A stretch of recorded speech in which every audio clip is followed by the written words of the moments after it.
I'll share you my story after you share your story. What's going on with you? No, so I ordered, I'm staging a couple of parade homes, and one of them, the buyer wanted to keep all of the furniture from the parade home. So you're basically, he wants all new furniture. So he basically bought all new furniture for the house, and I got to pick it out. And so this happened like back in January. And so I was like, okay, the parade is happening in April, 3 months. So I started ordering stuff and knowing that it would probably take a little while. Even the stuff that said shipping in 4 weeks or ship by March, beginning of March, I knew, okay, give it like an extra 4 to 6 weeks. That stuff that was supposed to come beginning of March is still pushed out to like May now. Dang. And at first it was like, yes, everything's on time. And just in the last maybe this week, I started getting emails saying, okay, sorry, this is now back ordered. Sorry, this is now going to be delayed. Sorry. And now I'm like, well, I don't have time to order any new furniture because I have like 2 weeks left till the parade. Like, what am I supposed to do? Ooh. So I've been calling frantically this week, seeing if there's certain stuff I can get delivered in time, if I need to cancel stuff or reorder like new stuff. But there's nothing unless I go to Target and order stuff. Maybe Wayfair, but like, ugh. How does the client feel about it? Does he know? No. They don't know? No. The nice thing is it will eventually come, so he'll get it eventually, but in time for the parade. Right. I don't have that stuff. I would still give the buyer a heads up and be like, hey, by the way, you'll see stuff that you never ordered. Well, he won't even be here. Like, that's the thing. I will text him and ask him when his move-in date is, because the parade lasts for about 4 weeks, 3 or 4 weeks. So I'm hoping by the time that he moves in, that stuff will come. But if not, I don't really know what to do.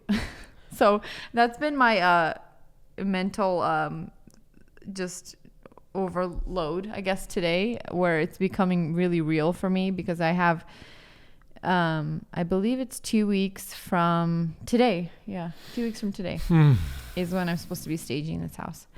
And you can't use our furniture because you've sold off our furniture. Can't use our furniture. We could always start breaking into people's houses and just taking their furniture. I'm gonna have to come up with something. And it's not really stealing because it's coming right back. So, true. You know, it's coming right back. I'll just leave a note that says, I'll give this back to you. Borrowing it. In end of April. Sincerely, Mint and Pine. No, I'm not going to say my name. You're not? They're going to come get me. So you're going to anonymously take it and then anonymously drop it off? Yeah, otherwise they'll come find me. Interesting. Or should I say, I'll give you a shout out on Instagram? Call it even. So how optimistic are you about finding furniture? Right now, 0%, but I'm going to have to do something. So I don't know. I'm going to let myself wallow in my misery today and then pick myself up by the bootstraps tomorrow and figure something out.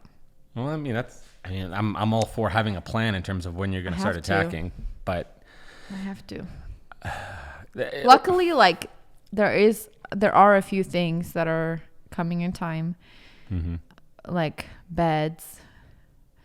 But there's even a sofa that like might not make it, which is a big item. How many things are not being delivered on time? Let me see. 2 nightstands, a sofa is a maybe.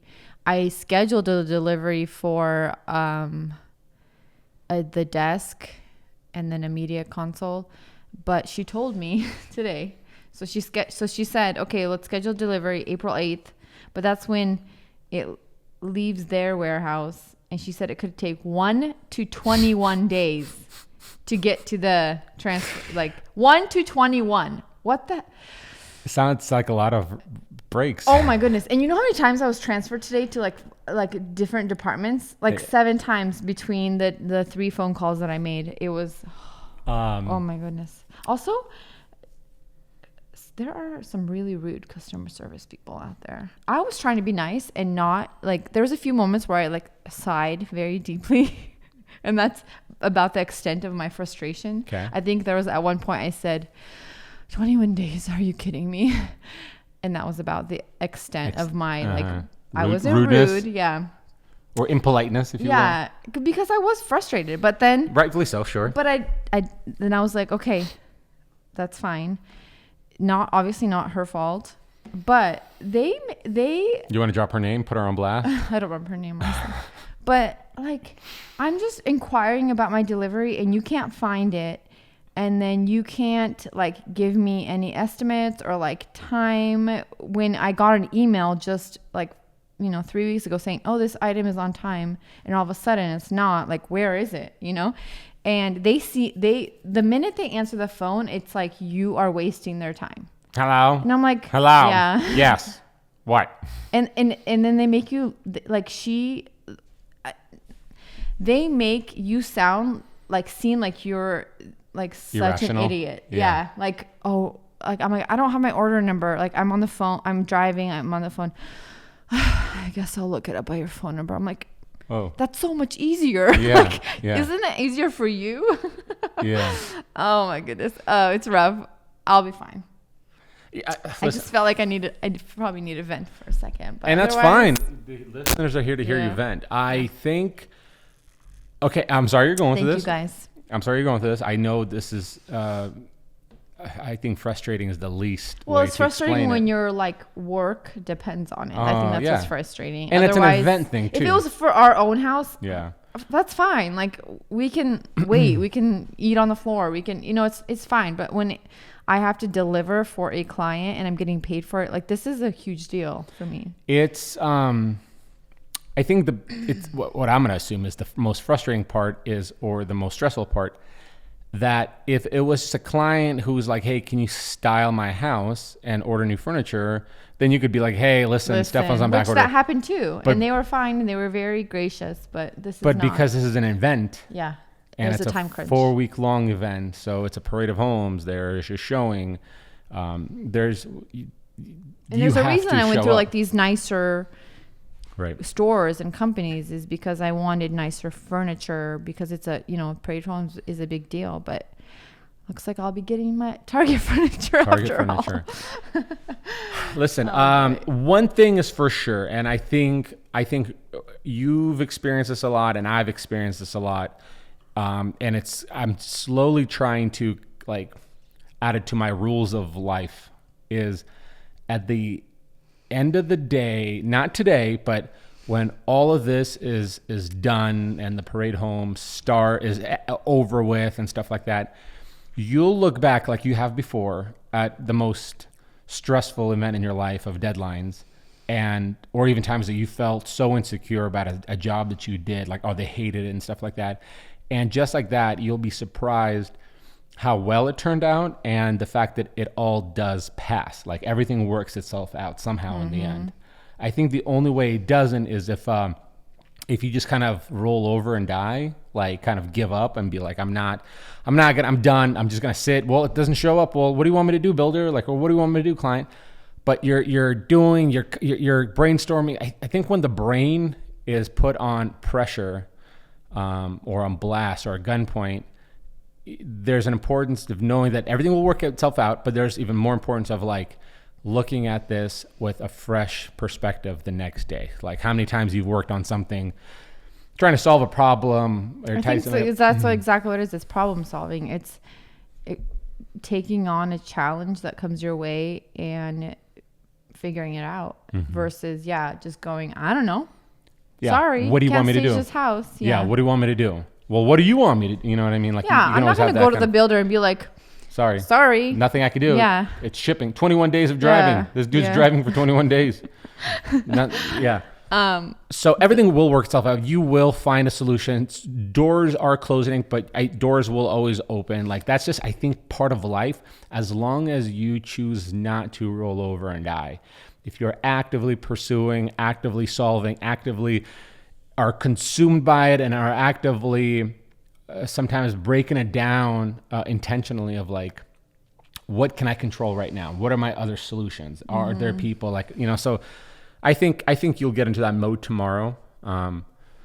But It's important to be, And like as I'm on the phone, I'm also working. So it's like I have a deadline today, and then I'm also like on hold with people. And so like I'll put my phone down and like hang up, an art piece, and then I'll be like doing something else, and all of a sudden I'll like hear hello, speakerphone. Yeah, and I'm like and then I run to this phone. So it was just a lot of back and forth of like it's just draining, but it will. It's gonna have to work out somehow. It's gonna have. I'm not gonna let myself. You're not gonna roll over and die. I'm also gonna not let this like roadblock be the end for me. Like I have to deliver for this parade home, and I will. Yeah, that's it. I think once your brain gets to a point where it just acknowledges that, I think that's how people survive, to be truly honest with you. But you have to practice that in order for you to get to a point where you immediately know that you have to do something. Like, how do you practice it? By like taking on these challenges and problem solving. That's how you like. Do you remember some of the first homes I ever did? Like, I would call you. I had to go drive the U-Haul truck. I'd call you and have you help me and problem solve for me, because I'd be so overwhelmed and like not know what to do. And it's like, I still remember that because I'm like, I don't know what to do. And I start crying, and you're like, okay, here we go. This is what we're going to do. And then like over time, I just started learning to first, before I call you, even though I wanted to, like, okay, how can I handle this myself first? If I can't, if I exhaust all my options and there's literally nothing I can do, like, because there's, honestly times where it's something like where I have to lift. Obviously at that point, I can't, there's nothing I can do myself. Yeah, it's a physical thing, yep. I'll like call my Although you've heard those moms who are lifting off kids, like school buses off kids. Yeah. So I don't know. You might. Maybe. I think you're only using a small percentage of your capacity. Probably. There's so much more I can use. Anyway, that's my spiel. What's yours? No, I think the practicing part, I think you're absolutely on board, and I'm proud of you. The fact that that's your perspective. I didn't know you're. Honestly, I very rarely come to you now. You do very rarely come to me. It's really refreshing. Do you know? This came to me at the top of my head, and I haven't thought about this in a long time. But one of the problems that, remember, you came to me, which you didn't really come to me because I was there with you helping. You had a job in Twin, which is like 2 hours away. It was a 2-hour drive away, and we rented a U-Haul. We packed it with the furniture you needed. You did a good job, and the couch was missing 2 of the couch cushions. Yeah, I remember that. And drive back. And I remember you're looking at me. You're like, I don't know what to do. And the way I solve problems is like, I kind of go, first of all, I don't like problems, but when I solve them, it always goes the same order. It's like, what can I control now? Like, if I can't control, the fact that the cushions are missing, I can't sew any, like, what can I control? Well, sometimes it's the worst, like the worst case scenario. What can I control? Okay, well, I don't have cushions. What can I control? I can go buy a couch here locally. And I think we did this on a Sunday or something like that, where like stores are closed or whatever. And I was like, okay, well, I can't do that. What can I do? And I was like, well, the only thing I could do is now get back in the car, drive 2 hours, grab the 2 stinking cushions, and then drive back another 2 hours. And, that's what you did. But I remember like you looked at me, you're like, what do we do? And I was like, well, because in my head, I'm like, there has to be a better solution. But it's like one of those moments where there's nothing. You're like, why would you even say that? What's a better solution? But it's like you're trying to like wrap your mind around it. So you're like, okay, there has to be another way. There has to be another way. But there really isn't. Sometimes it's easier to go to that straight to that thing and be like, okay, that's that's irrational. I can't be doing that. So, okay, well, guess what? The suckiest thing.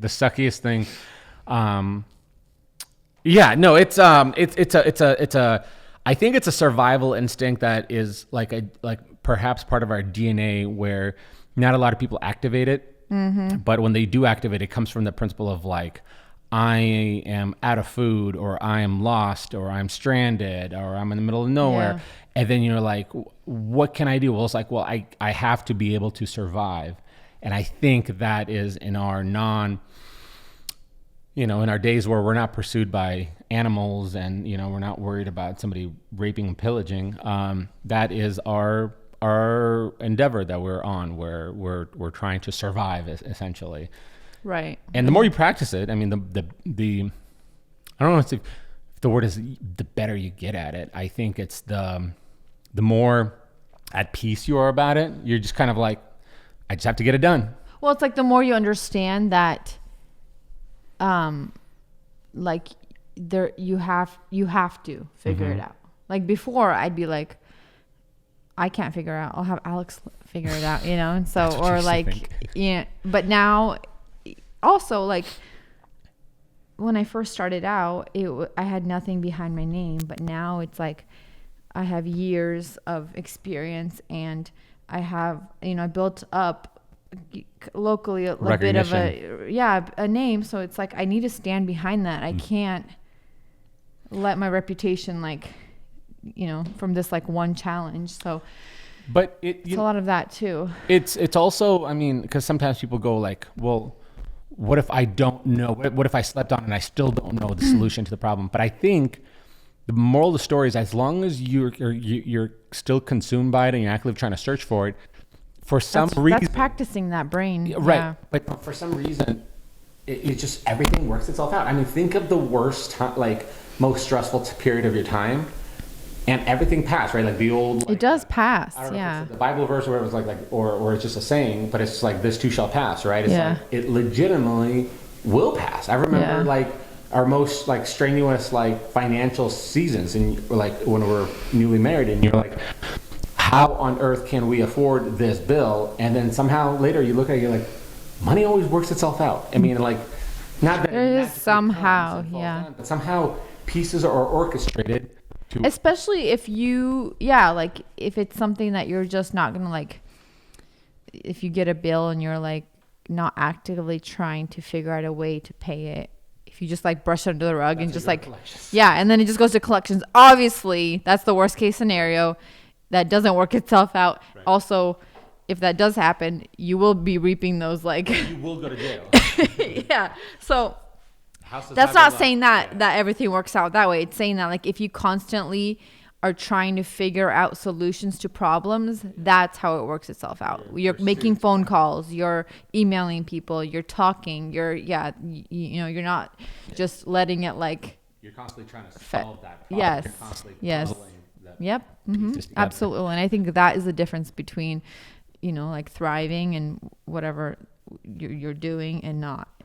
I think, and then I have to put a tinfoil hat on, but I think there is part of the crazies out there who like believe we live in a simulation, like the simulation theory. I think that's part Truman of their. Show. Is that true? I've never seen the Truman Show. Oh, you have it? So good. It's with Jim Carrey. It's a movie? Yeah.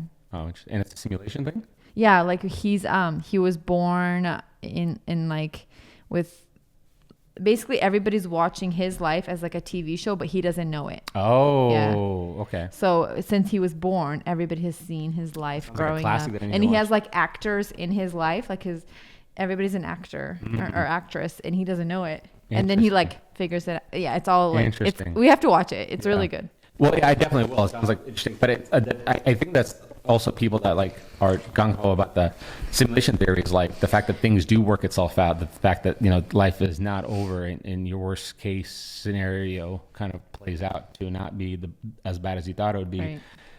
Kind of adds to that perspective. I don't know. I don't know enough about the simulation theory to conspiracy theory to play on it. But I'm proud of you. I'm proud of you that you're resilient. I'm proud that you're you've learned to just kind of hunker down and just figure it out. Not gonna let it get me down. And it's a big thing too. The fact that it's a parade of homes. I mean, that's a big thing. I personally haven't been down that path in a while, and I'm sure I will pretty soon. Of like, I don't know what to do. You know what I mean? Like, it's always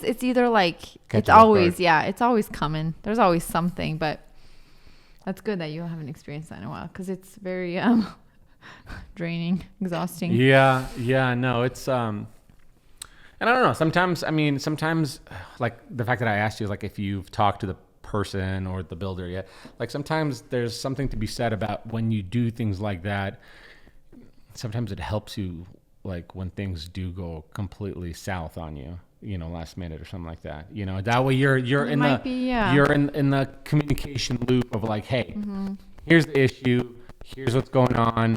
I'm doing what I can. I'm sure we'll figure something out. But the nice thing with this, because I already have furniture coming, like it's just a matter of even borrowing, renting, whatever it is. Right. So it's like, I know there's options. Yeah. So that's why I'm not letting it like really consume me, even though I feel like I need to wallow because I had all these plans. Yeah. How it was going to look. Yeah.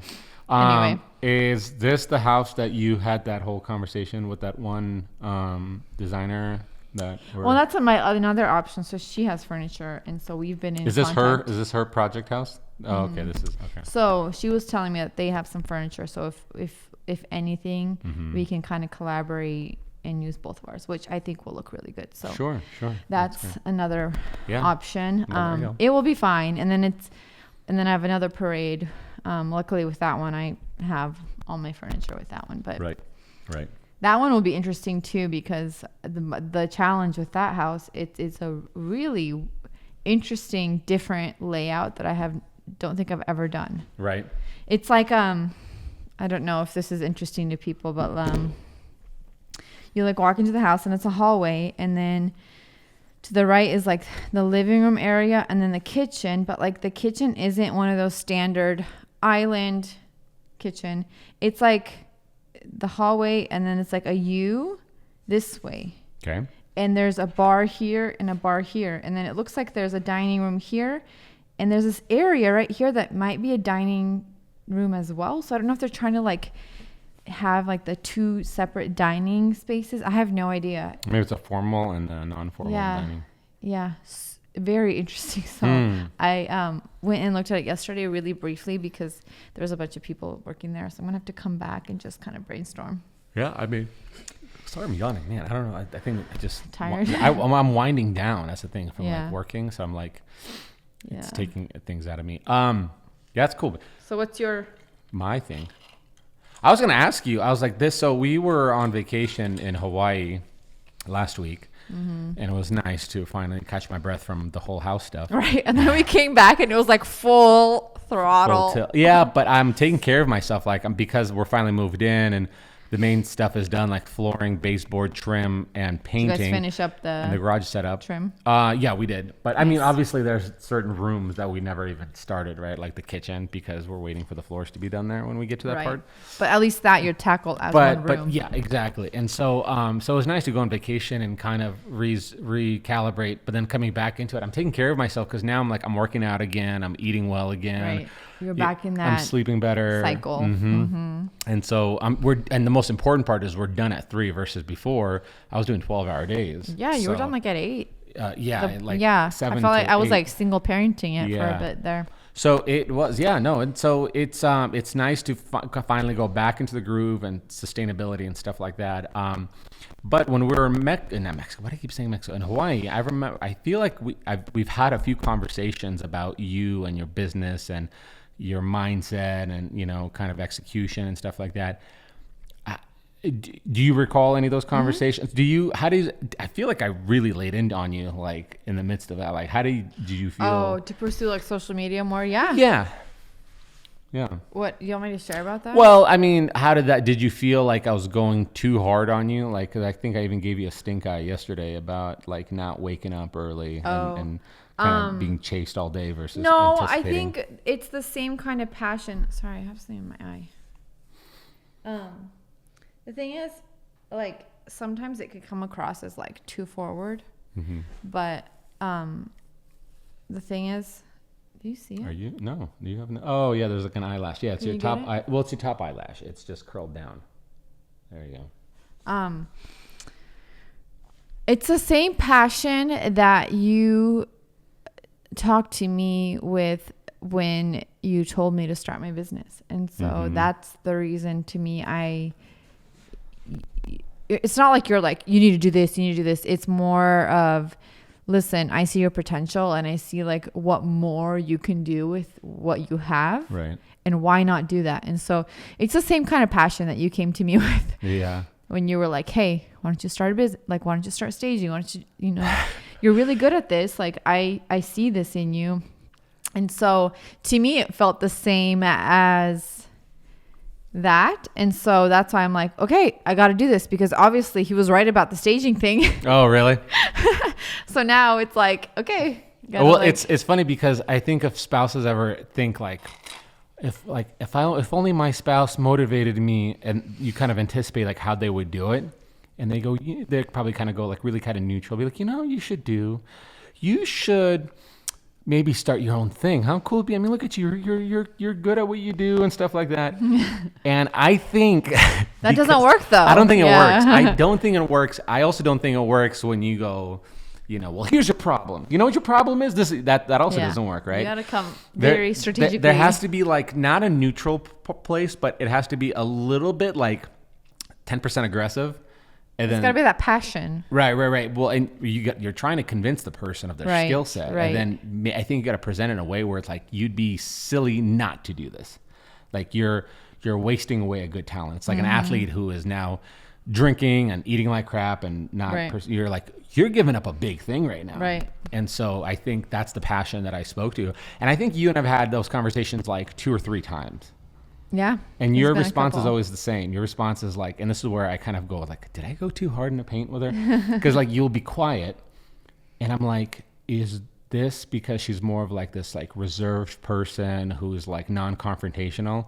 Because over the years you've got to the point where you're like, what do you want me to do? You know what I mean? Versus before you would be more of like, just quiet. So you've definitely had these like moments where you're like swinging back, I guess, not attacking me, but swinging back.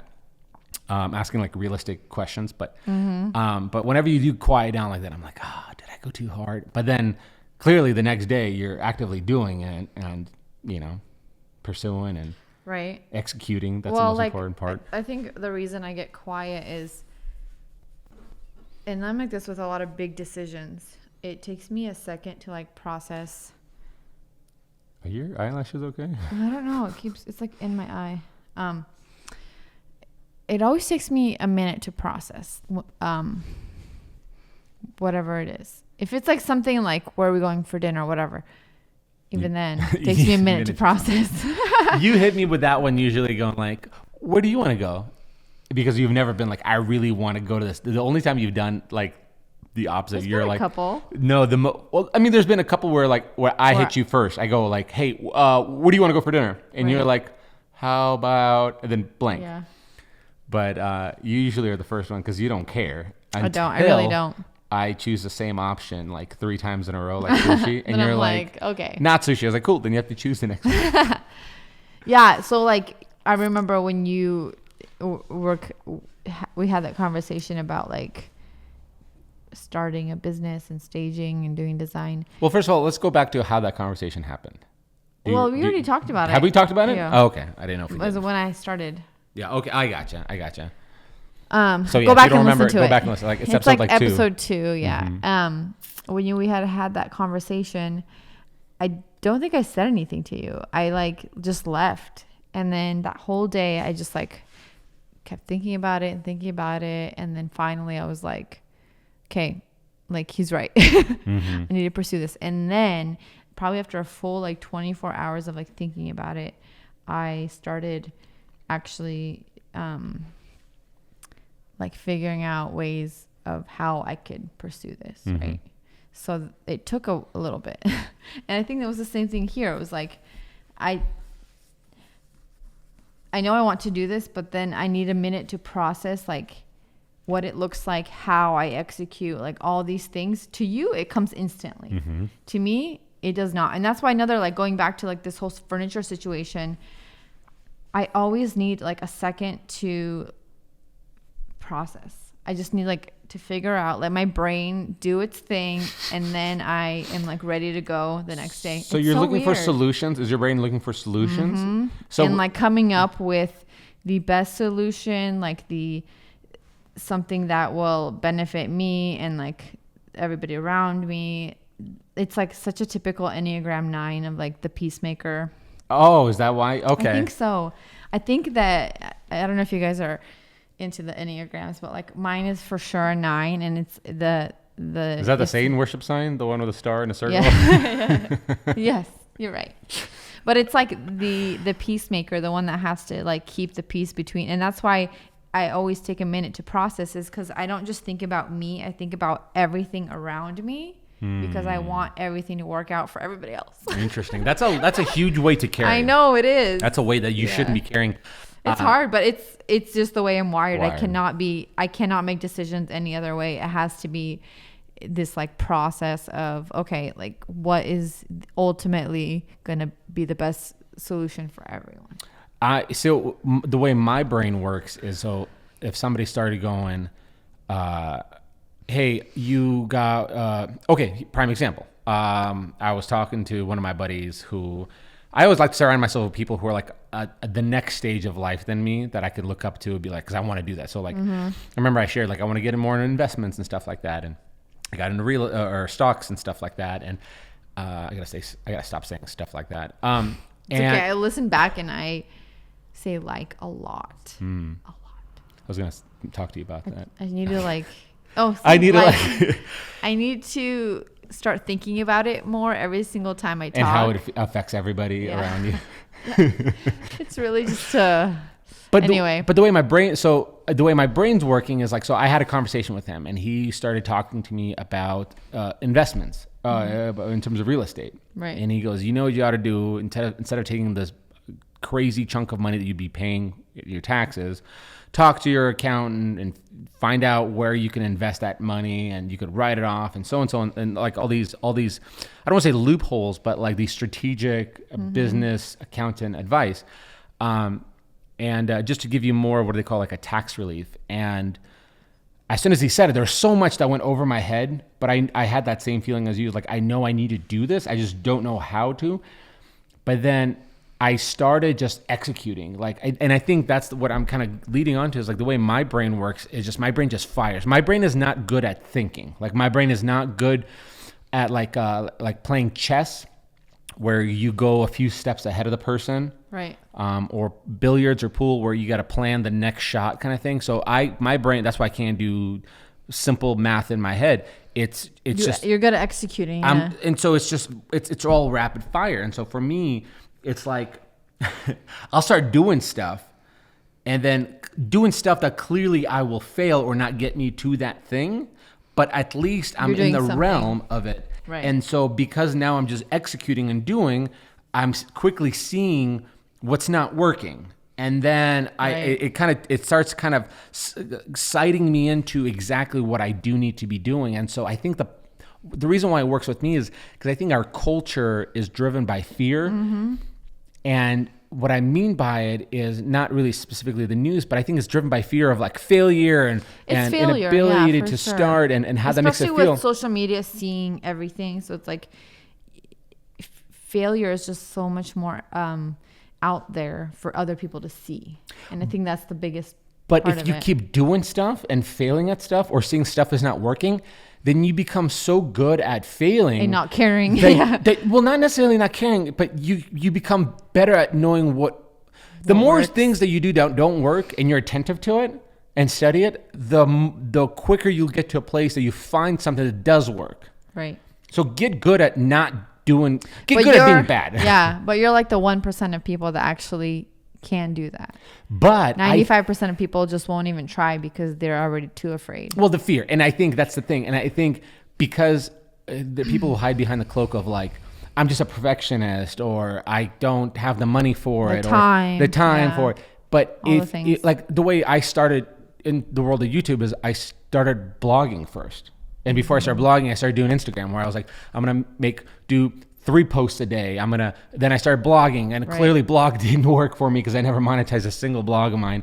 And then, after that, I started shooting YouTube videos. And like I mentioned before, it took me 68 videos before I finally realized what videos worked. But you didn't stop. That was the difference. You just got to keep doing. You know what I mean? You can't what's roll not over. working, what's working, you're really good at that. And I think you are that 1% of people that will keep doing it until something works. I do that with Kyle and Tyler. Like we're shooting content, and we started this house, and before, all my videos were very project based in terms of searchability. They were like, okay, what's a very searchable thing? Well, let's say farmhouse table. So hey, let's make a video titled a DIY farmhouse table. Well, that stuff worked 10 years ago. Now it doesn't work because it's saturated. Right. And so I wanted to make an easier way of making videos. And I was like, well, what if we did like episodes? And though we'll be like a small fragment. Like a TV show. You don't have to wrap up the whole thing, but just do like, okay, today we're doing floors. The next episode, we're going to do trim. And we were experimenting with it in like last minute. So we did a house tour video. And then like the next episode was like, okay, we're doing this whole floor demo thing. And then I had this idea. I was like, well, what if we spin it where it was like, hey, we found a problem here. And we title it like that, like my foundation's cracked, my new house foundation's cracked, and as opposed to going like how to fix. Well, think about it. Fixer-upper. Do you remember every single episode there was a problem with the house? Sure, and that's part every of TV. Every single time she would be calling Chip or like one of the contractors and going, budget, there's a problem, right? Yeah, listen, we got this problem, and like it's just part because it's like that. What do they call it in the storyline? Drama, yeah, the 3-part narrative, right? Yeah, it creates that like dramatic climax. Yeah, there's a thing, there's a climax, there's a resolution. And then there's a resolution, yeah. And that, for some reason, really like hits people. Well, and I didn't think it would work in the world of YouTube for my audience the way I already cultivated. But that's not the moral of the story. The moral of the story was like when I had that idea last minute, literally the video's coming out like in 2 days, I asked Kyle, I was like, hey man, what do you think? And Tyler as well. I was like, hey, what do you think if we spun this a little bit differently, but gave it a little bit more of that drama kind of thing? And it was cool hearing Kyle, who's like my ride or die now, right? He was like, shout out Kyle. He's like, well, you're always saying let's experiment with stuff, so why not? And I was like, I'm so glad like that. First of all, you recognize that, but more than that you told me that at the moment that I needed to hear it. It's like we're just experimenting, so just keep doing stuff. Like try a video where you're like, hey, this is just gonna be an episode, and if it fails, try another one, and if it fails, then go to a different thing. But like, just keep doing stuff. Don't be like, and so that's the problem. That's the difference is you get good at, like, if you do get good at failing, you're not afraid to keep trying. Correct. The problem is people fail once and they don't ever want to try again. Correct. And that's more of my personality. I have a really hard time failing. Like I don't know. It's like such a struggle for me if I don't succeed in whatever I'm doing. I'm also very competitive, so maybe that's yeah, you are. Well, your mindset, it was interesting, right? Just to put in perspective of like how your brain works in terms of competitiveness, is you're a very passive person, meaning you don't care where we go to dinner. You don't care about being right? You're very graceful. But if we're skiing and let's say board games, and you're behind me, and I'm not trying to be faster than you, but like you're just be behind me, you'll keep that pace. But the moment that I wipe out and you pass me, you're trying actively not to let me pass, which is so interesting. Because all of a sudden I'm like, I'm in the front. I gotta like keep the pace. Yeah, it's like this competitive side of me that gets triggered by certain things. Like if I'm enjoying myself and like somebody's in front of me, somebody's taking the lead, I'm fine. I'm like, cool, we're having a good time. But like the minute I have to be in control, you're like, this leader failed. I'm in charge now. This is my village. Or like board games, I get super competitive. What is the deal in you and board games? No idea. I just like, it's so interesting because I am such like a Enneagram 9 peacemaker, but for some reason you get those board games. Stop bringing the devil into this pentagram. You get the board games out and I'm like, let's fight. Yeah, that is hilarious. I could care less about board games. I'll be like let's say I know, and that's funny because you're a go-getter, but for some reason when we get out the board games, you just like back away. Well, I probably do it where it matters. Like I don't care about being a team leader. Because the thing is, it's not important to you. That's no, why. It's not. Yeah. It's not important to me. And I've always loved board games, and maybe that's why I get competitive. Is like it's always been something that I've always been pretty good at, and so maybe that's why that competitive nature comes out because I've kind of excelled. And so like when somebody beats me, I'm like, I can't let them be better than me. The moment I get competitive, like in sports, like I would play like doubles volleyball and stuff like that. Right? Well, the moment I get at it, the more I fail. Like it doesn't turn well. Oh, once you like get that like confidence. In sports, it seems like with me, if I start getting really confident in a hoorah, like I remember even jiu-jitsu, right? Like I would, dominate a guy that's like 40 pounds heavier than me and a couple inches taller, and I'd be technical and execute these moves, and then my buddies on the sideline, all of our teammates, they would be like, oh, look what he did, And then that would get in me. And the problem is Gets in your adrenaline head. starts Yeah. pumping. And when adrenaline pumps, you screw up. Yeah. Like that's why He's not thinking clearly. Alex Holland, he's the guy that did free solo climbing. Yeah. He said that he's super calm. And he goes, if my heart is rushing or if there's an adrenaline kick, he did terribly wrong. Like he's going to make mistakes. And that's what happens with me is like, if I'm playing some kind of competitive sport and I get a little juice of like adrenaline or a second wind, I start screwing up. I am no longer technical. I'm no longer pacing myself in jiu-jitsu. I screw up. I start like not pacing myself. So now I'm winded. I'm weak. Now it's a matter of time before he starts ragdolling me. So that's why that competitive nature means nothing to me. It's more important to me to be competitive about something that I started and something that's making me money and something that's building a brand and a legacy and whatever. And brings me opportunities than for things like, hey, I got to the bottom of the hill first, or I was able to execute that move better. Like that stuff like that to me, I'm like, let me go back to making money. Like I just like, so now like I'm obsessed with like, okay, I want to buy a piece of property. I want to, you know what I mean? How do we flip this? Like, so I'm obsessed about like that, so I don't care, it's almost like a bandwidth that I don't have. Like that's why end of the day I want to wind down and not be like Monopoly. I need to rule Monopoly. But I think, and I remember Joe Rogan actually talking about it. They were talking about his success and how he was on the Joe Rogan Experience, and he's a very successful stand-up comedian, very successful, if not the most successful podcaster.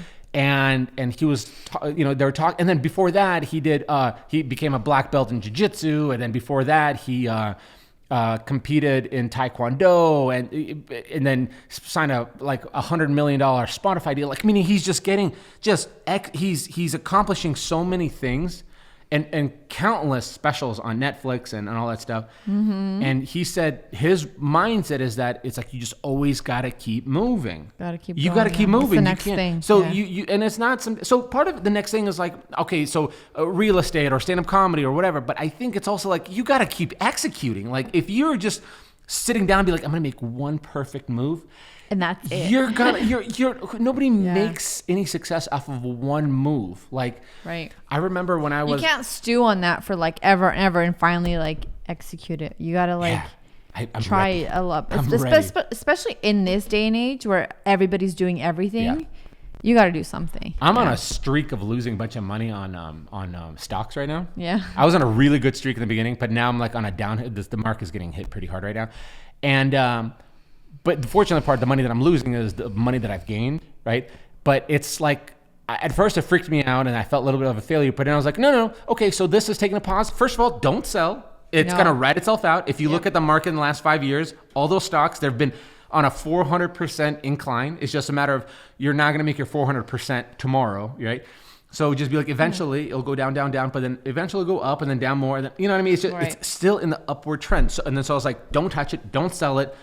Redirect your bandwidth to something else. So meaning keep moving, keep executing, keep doing, So yeah, I mean, that's, I think, but it's also an ADD mindset, right? It's like you have so many neurons that are firing. You're like, I can't just, sit and think about it. I'm not good at thinking. I have Kyle that works for me that does the thinking for me. Like he gets me a few steps ahead of a project in terms of thinking. He goes, hey, what do you think we're going to do here? And I'm like, did not even think about that part, because by the time I would have gotten to that part in 2 weeks, I would probably have been very stressed out because I would have to undo a lot of and so that's good. And that's another, going back to like, you need also like a team around you to help you succeed. You're only as good as your team, and in the beginning, you're only as good as yourself because you're your only self.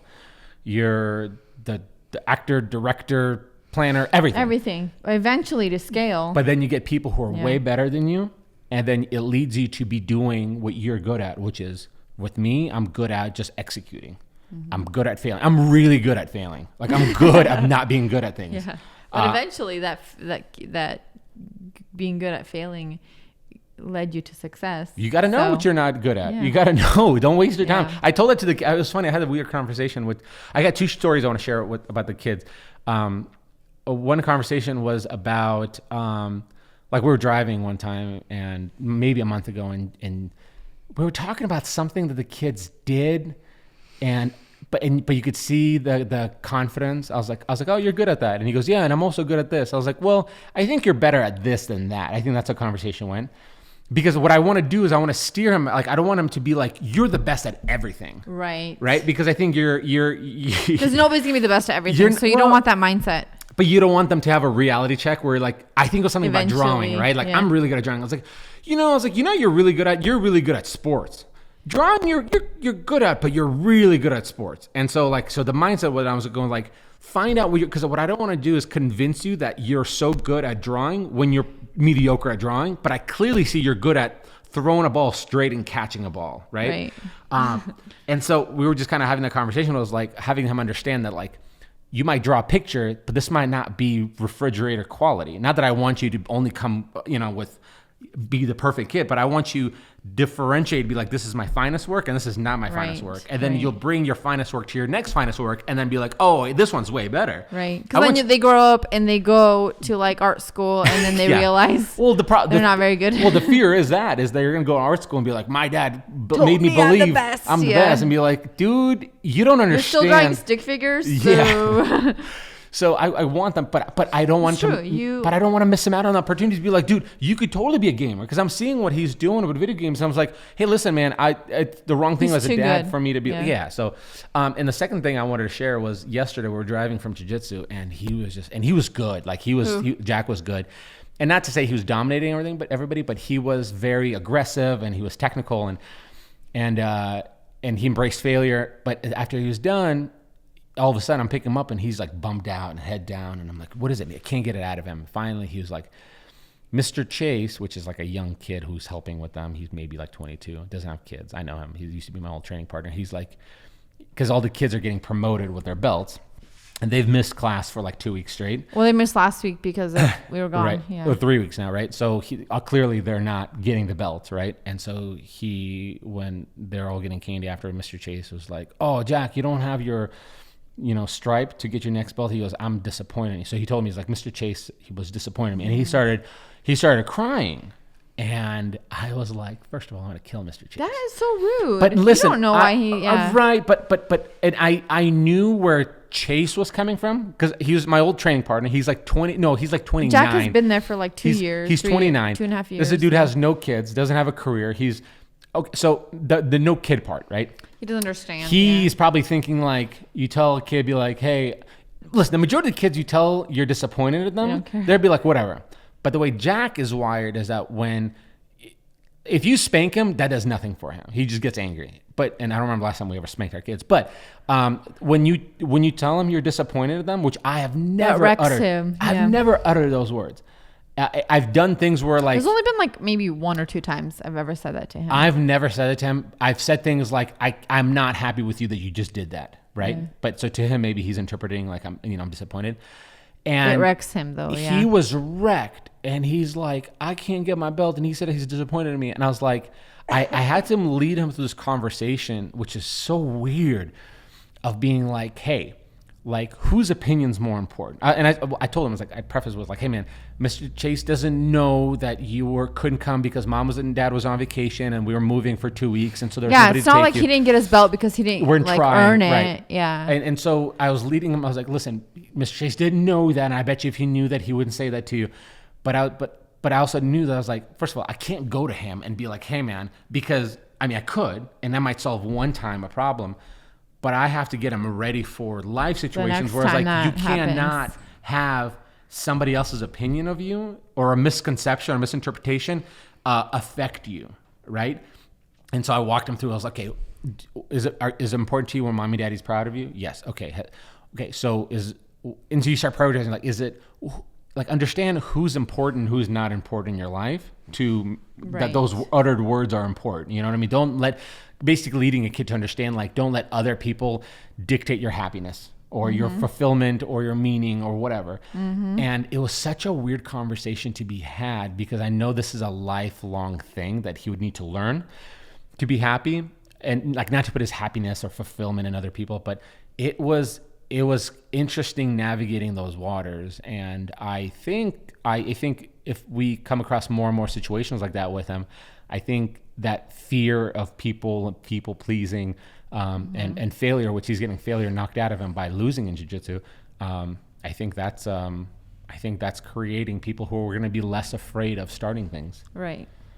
Yeah. So it's weird when you have like a first conversation. It's weird when you have a first adult life lesson to a 7-year-old. Right. I always thought these lessons were going to come at like 13, where we can have like well, Jack is basically 13. He's basically 13, but like you can have at 13 like this huge reservoir of words that you understand that we can use to explain, but to a kid and be like, there's certain words he doesn't know because they're not. So it's like, I love that though. Like with the boys, I don't like dummy down my vocabulary. You said, listen, there's a penis, there's a vagina. No, like I'll say a word and I'll like use it. I'll talk to them the same way I talk to you. So I'll use like a word and I know they don't understand it. And almost every time they ask me, Mom, what does that mean? And I'll tell them. But like that's how they build up that vocabulary and like critical thinking in their minds of like, okay, now I kind of understand what that word means. Or sometimes they don't know what it means, but they'll grasp like what it means in context of what I'm saying, and they'll understand. So it's like I never just like dummy down what I'm saying, because I don't want to talk to them in like baby talk, you know. I'm always like, whatever I like, how the way I talk to you, besides the dirty words, I talk to them. That's hilarious. Well, that's awesome. I mean, I think that is all part of like well, that's why I think they're little adults sometimes. I'm like, you guys are too. And I think they should be treated like that. I mean, our goal in life is to instill that confidence and develop character and develop those personalities that it's certain fears that we have, they don't have. And so give them that one extra leg in life to maybe they'll do great things because of that. So. Right. Yeah. It's like you want to. If I could, I would shelter my kids from everything, but you can't. And so the best thing you can do is just equip them. Something's going on with the camera. No, it's just a screen. Equip them, equip them and prepare them for the world around them. Not shelter them and provide padding all around them. Speaking of bubble children, wrap. We should go get them. Yep. You never told me about your day today. Oh, we'll leave it to another day. It was fine. It was fine. That's fine. Okay. Cool. Gotta go pick up our children's. Bye. Bye.